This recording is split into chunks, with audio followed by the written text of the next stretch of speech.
अखिलेश यादव ने लोकसभा चुनाव से पहले बड़ा दावा कर दिया है। अखिलेश यादव ने INDIA गठबंधन को लेकर भी बड़ी बात कही है और यूपी की 80 सीटों को लेकर भी। उन्होंने कहा है कि आने वाला समय PDA का है, यानी पिछड़ा, दलित और अल्पसंख्यकों का।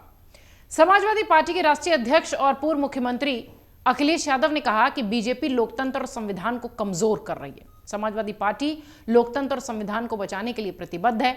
उन्होंने कहा कि 2024 के लोकसभा चुनाव में जनता देश में परिवर्तन करेगी और PDA जीतेगा, बीजेपी हारेगी। समाजवादी पार्टी के राज्य मुख्यालय में डॉक्टर राम मनोहर लोहिया सभागार में पसमानदा मुस्लिम समाज के प्रतिनिधि मंडल ने पूर्व मुख्यमंत्री अखिलेश यादव से मुलाकात की। इस दौरान एकत्र कार्यकर्ताओं को संबोधित करते हुए पूर्व मुख्यमंत्री ने कहा कि समाजवादी पार्टी PDA बीजेपी को उत्तर प्रदेश की सभी 80 सीटों पर हराएगा, खुशहाली के रास्ते पर जाएगा पूरा प्रदेश। अखिलेश यादव ने कहा कि बीजेपी सरकार समाजवादी पार्टी और PDA यानी कि पिछड़े, दलित और अल्पसंख्यकों के खिलाफत षड्यंत्रकारी रणनीति बनाने में जुटी रहती है। उन्होंने आगे कहा कि हमें बीजेपी की चालों से सावधान रहना है। बीजेपी सामाजिक सद्भाव को खत्म कर रही है। उसने बांटो और राज करो की नीति अंग्रेजों से सीखी है। समाज में नफरत फैलाना बीजेपी का एजेंडा है। वो आगे कहते हैं कि सामाजिक न्याय के बिना समाज में न सद्भाव रहेगा और न ही विकास का रास्ता प्रशस्त होगा। उन्होंने कहा कि सपा सरकार के समय हुए कामों का ही बीजेपी उद्घाटन और शिलान्यास कर उन पर अपने नाम का ठप्पा लगाने से बाज नहीं आ रही है।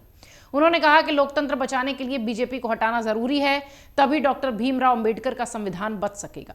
संविधान बचेगा तभी आरक्षण बचेगा। उन्होंने आगे कहा कि जातीय जनगणना होगी तभी समानुपातिक ढंग से सभी को हक और सम्मान मिल सकेगा। अखिलेश यादव ने कहा कि बीजेपी सरकार में समाज का हर वर्ग परेशान है, महंगाई, भ्रष्टाचार और बेरोजगारी से त्रस्त है। सवाल यह उठता है कि अगर इस तरीके की परेशानी है तो बीजेपी लगातार जीत कैसे रही है। बहरहाल, बीजेपी प्रलोभनों के जरिए पसमानदा समाज को कर रही है भ्रमित, ये बात भी अखिलेश यादव कहते दिखाई पड़े। इस दौरान पसमानदा मुस्लिम समाज के संस्थापक और राष्ट्रीय अध्यक्ष अनीस मंसूरी की अगुवाई में प्रतिनिधि मंडल ने पूर्व मुख्यमंत्री अखिलेश यादव से मुलाकात की। अनीस मंसूरी ने कहा कि बीजेपी पसमानदा समाज को तमाम तरह के प्रलोभन देकर भ्रमित करने का प्रयास कर रही है। उन्होंने कहा कि लोकसभा चुनाव में पसमानदा समाज के लोग अखिलेश यादव के नेतृत्व में समाजवादी पार्टी को जिताने का काम करेंगे। उन्होंने आगे यह भी कहा कि अखिलेश ही पिछड़े मुसलमानों के हितैषी हैं। पसमानदा समाज से हाजी अंजुम अली एडवोकेट, महबूब आलम लारी, एहरार कुरैशी, मुख्तार मंसूरी, मोहम्मद वसीम राइनी समेत तमाम लोग इस पूरे प्रतिनिधि मंडल का हिस्सा थे। ये सब लोग अखिलेश यादव से मुलाकात करने पहुंचे थे और वहां कार्यकर्ताओं से बातचीत करते हुए अखिलेश यादव ने ये बड़े दावे किए हैं। अखिलेश यादव ने कहा है कि INDIA गठबंधन ही मजबूती से लोकसभा चुनाव में यूपी की सभी 80 सीटों को जीतेगा। अखिलेश यादव ने कुछ सवाल भी किया। अखिलेश यादव ने कहा कि बलात्कार के मामले में बीजेपी के दुद्धी के विधायक को 25 साल की सजा होने के बावजूद अभी तक उनकी विधानसभा सदस्यता रद्द नहीं हुई है। कहीं उन्हें भाजपाई विधायक होने की वजह से विशेष आदर और अभयदान तो नहीं दिया जा रहा है। जनता पूछ रही है कि बुलडोजर की कार्रवाई आज होगी या कल।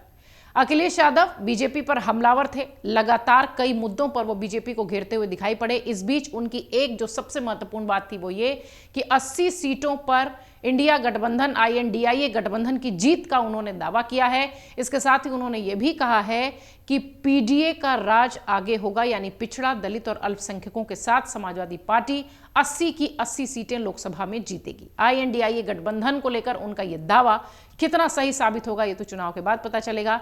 लेकिन पिछले कई दिनों से जिस तरीके से INDIA गठबंधन में एक तरीके से बयानबाजी और दरार जैसी स्थिति दिखाई पड़ रही थी, चाहे वो अजय राय की तरफ से हो, चाहे वो अखिलेश यादव की तरफ से हो, ढेरों बयान ऐसे आ रहे थे कि मध्य प्रदेश, राजस्थान और सहित जो तमाम राज्य हैं उसके चुनाव के दौरान जिस तरीके की बयानबाजी हो रही थी, ऐसा लग रहा था कि INDIA गठबंधन पर अब काले बादल मंडरा रहे हैं। लेकिन फिलहाल जिस तरीके से अखिलेश यादव ने ये बात कही है, निश्चित तौर पर ऐसा लगता है कि बीजेपी की बम्पर जीत के बाद अब शायद विपक्षी दलों को यह लग रहा है कि एक दूसरे पर बयानबाजी से बचना है और एक साथ मिलकर लोकसभा का चुनाव लड़ना है। इसी कड़ी में अखिलेश यादव ने यह बयान दिया है। अगर आप ये वीडियो YouTube पर देख रहे हैं तो हमारे चैनल को सब्सक्राइब करें और बेल आइकन को दबाना ना भूलें। अगर आप Facebook पर ये वीडियो देख रहे हैं तो हमारे पेज को लाइक करें।